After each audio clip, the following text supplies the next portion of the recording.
그리스도 이름으로 기도드리옵나이다. 아멘. 할렐루야. 오늘도 하나님의 은혜가 우리 모두에게 가득하시기를 주님의 이름으로 축복합니다.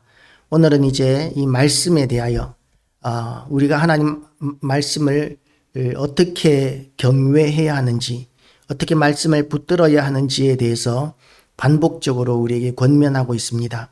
말씀을 멸시하는 자는 자기에게 패망을 이루고 계명을 두려워하는 자는 상을 받느니라. 하나님의 말씀이 우리에게 생명입니다.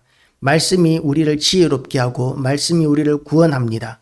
그런데 그 말씀을 가볍게 여기고 어긴다면 그러면 그런 사람에게는 생명이 없습니다. 그런 사람들은 패망을 이룬다고 명확하게 오늘 본문은 선포하고 있습니다. 그리고 하나님은 사랑이시지만 그러나 하나님의 사람들은 하나님의 계명을 두려워합니다. 두려워함이 있어야 지킬 수가 있습니다. 두려워하지 않으면 하나님의 말씀을 지키는 삶을 살 수가 없습니다. 그래서 하나님의 말씀을 두려워하고 계명을 두려워하는 사람은 지혜로운 사람입니다. 지혜 있는 자의 교훈은 생명의 셈이니 사망의 그물에서 벗어나게 하느니라. 지혜로운 사람은 자기만 그렇게 복을 누리는 것이 아니라 또 다른 사람들도 그 사람의 지혜로 말미암아 생명을 얻고 구원을 얻게 하는 그런 귀한 일들을 하게 됩니다. 그래서 자기 욕심만 채우는 지혜는 참다운 지혜라고 이야기할 수 없습니다. 하나님께서 기뻐하시는 지혜는 많은 사람들을 하나님 앞으로 인도해서 구원을 얻고 생명을 얻게 하는 것이 하나님께서 기뻐하시는 지혜입니다. 그리고 또한 선한 지혜는 은혜를 베푸나 사악한 자의 길은 험하니라. 이런 사악한 자들이 득세하는 때가 있습니다. 18세기 영국에서는 노예무역이 국가수입의 3분의 1을 차지했었습니다. 아프리카 해안에서 유럽으로 노예를 이송하는 과정에서 수많은 사상자가 났습니다. 왜냐하면 노예들, 흑인들은 그야말로 짐짝처럼 여겼기 때문입니다. 길고 긴 항해를 하는 동안 그 노예들은 배멀미를 견디지 못했습니다. 그리고 또한 겹겹이 이렇게 장작처럼 쌓아 놓았기 때문에 위에서 만약에 배설하면 밑에 있는 사람의 입으로 이렇게 그 배설물이 떨어지게 되는, 얼굴로 배설물이 떨어지는 그런 구도에서 꼼짝도 하지 못하고 그 멀고 먼 항해를 해야만 했었습니다.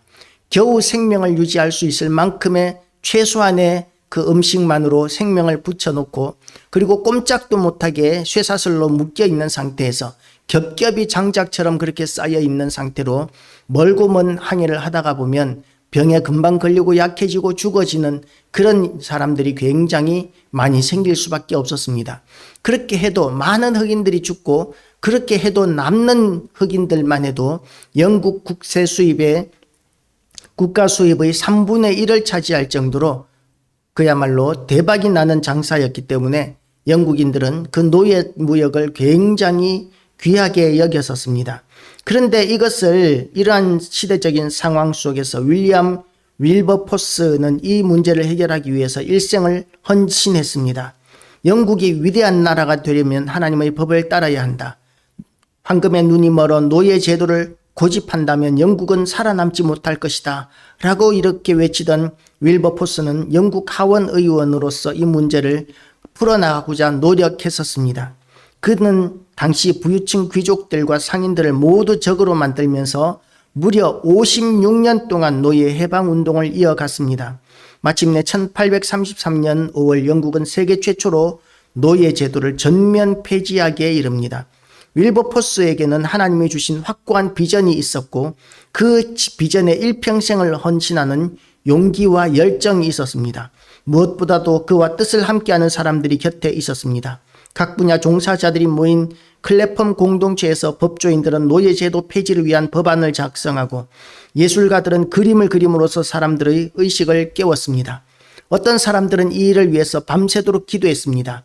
이렇듯 확고한 비전을 품은 한 사람이 비전의 공동체를 만나면 세상이 변형되는 하나님의 역사가 나타나고 그를 통해서 쓰이게 됩니다. 믿음의 공동체 안에서 선한 도전과 영감을 우리가 함께 받아 나가게 되시기를 주님의 이름으로 축복합니다.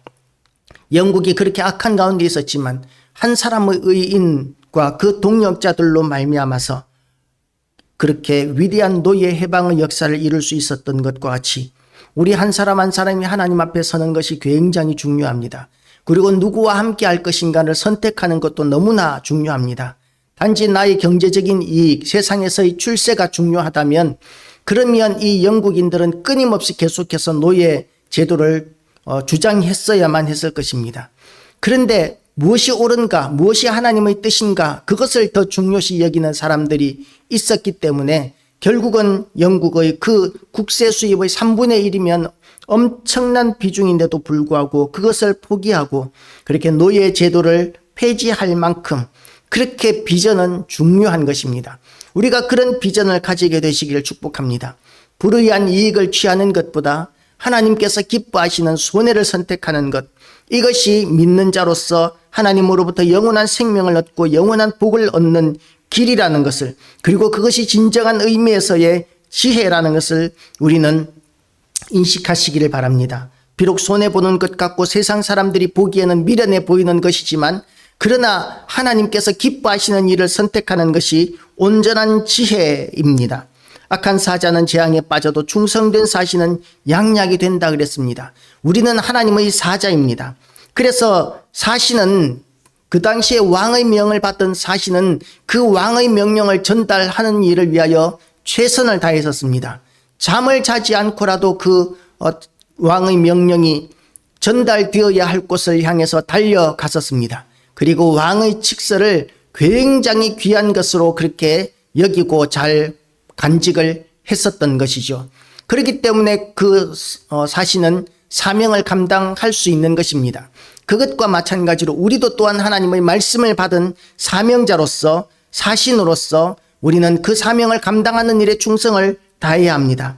이런 사신은, 충성된 사신은 양약이 되느니라. 세상을 온전히 옳게 하고 의롭게 하고 좋게 만드는 일을 감당할 수 있게 된다는 것이죠. 하나님의 뜻을 이루어 드리는 것은 아버지의 뜻이 하늘에서 이룬 것처럼 땅에서 이루어지는 일이고, 그 일은 하나님께만 좋은 것이 아니라 하나님께서 택하신 모든 세상의 모든 좋은 것들, 창조하신 모든 좋은 것들, 그것들이 더 좋아지게 되는 역사가 아버지의 뜻이 하늘에서 이룬 것처럼 땅에서 이루어질 때 이루어지는 것입니다.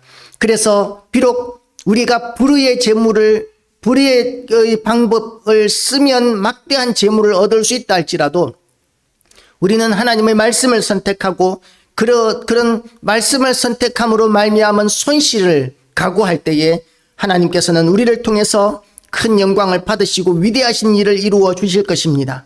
악한 사자는 재앙에 빠져도 충성된 사신은 양약이 되느니라. 우리가 그런 충성된 사신이 되기를 선택하는 모든 교회와 성도들 되시기를 축복합니다. 훈계를 저버리는 자에게는 궁핍과 수욕이 이르거니와 징계를 받는 자는 존령을 받느니라. 징계를 받는 것을 좋아하는 사람이 누가 있겠습니까?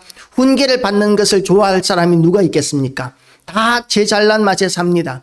그래서 함부로 훈계하거나 징계할 수 없습니다. 아무나. 그렇게 아무나 훈계하거나 징계할 수 없는, 그런데도 불구하고 그것을 받아들이는 사람, 이런 사람들은 지극히 겸손한 사람만이 가능합니다. 조금이라도 자존심이 있거나 교만한 사람은 다른 사람들의 훈계나 징계를 받지 않습니다.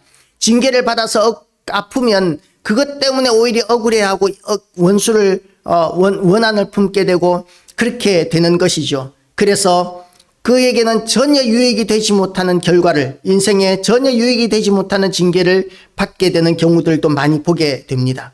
그래서 우리는 이런 징계를 받을 때에도, 또한 하나님의 말씀 앞에 설 때에도 낮아짐과 겸손함으로 그 하나님의 말씀들을, 훈계를 달게 받아들이고, 그리고 그 말씀으로 말미암아 존령을 얻게 되기를 주님의 이름으로 축복합니다.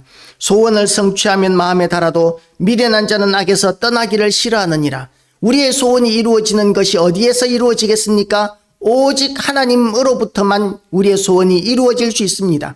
다른 어떤 방법으로 우리가 우리의 소원을 이룬다면 그것은 오래 갈 수가 없습니다. 그것은 악에서 떠나지 않는 악인과 같은 상황이 되는 것이죠. 그래서 우리는 지혜로운 자와 동행하고 지혜로운 길을 선택하는 것이 중요합니다. 가장 지혜로운 자가 누굽니까? 예수 그리스도가 지혜로운 분이십니다. 그래서 우리는 우리의 뜻대로 세상을 살아가는 것이 아니라 예수 그리스도와 동행함으로 말미암아 지혜를 선택하고 예수 그리스도와 동행하고 예수 그리스도와 함께 승리하고 예수 그리스도와 함께 사명을 감당하는 선택을 하게 될 때에 그런 사람들은 더 많은 지혜를 얻고 더 좋은 일들을 감당하게 되지만, 그러나 미련한 자와 사귀면, 미련한 자와 사귀는 것이 어떤 것입니까? 처세술이 딱 탁월한 사람, 그리고 또한 세속적인 방법으로, 세상적인 방법으로 다른 사람들을 밟고 올라서는 그런 어떤 비결이 있는 사람, 요령이 있는 사람, 이런 사람들과 가까이 하면 자기에게 유익할 것 같지만 그런 자들과 가까이 사귀면 해를 받느니라고 이렇게 이야기합니다. 오늘 본문은 이렇게 이야기하고 있는 것이죠. 결코 유리해 보이지만 유리하지 않다라는 것입니다. 재앙은 죄인을 따르고 선한 보응은 의인에게 있습니다.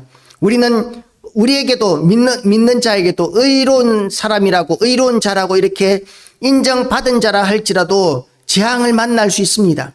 그러나 그 재앙은 하나님께서 우리를 올바로 세우기 위해서, 또한 연단하시기 위해서, 복을 주시기 위한 것이 될 수 있지만, 악인으로서, 죄인으로서 받는 재앙은, 그것은 죄에 대한 징벌에 불과합니다. 자기에게 아무런 유익이 없는 징벌이 되는 것이죠. 그래서 우리는 우리에게 고난이 있고 징벌이 있고 또한 어떤 훈계가 우리에게 있을 때에 지혜로운 마음으로 받아들일 줄 아는 모든 교회와 성도 되시길 바랍니다. 무조건 다 받아들이라는 것이 아닙니다. 세상에 얼마나 많은 말이 있습니까? 얼마나 많은 가르침이 있습니까? 무엇이 옳은 것인지를 어떻게 알겠습니까?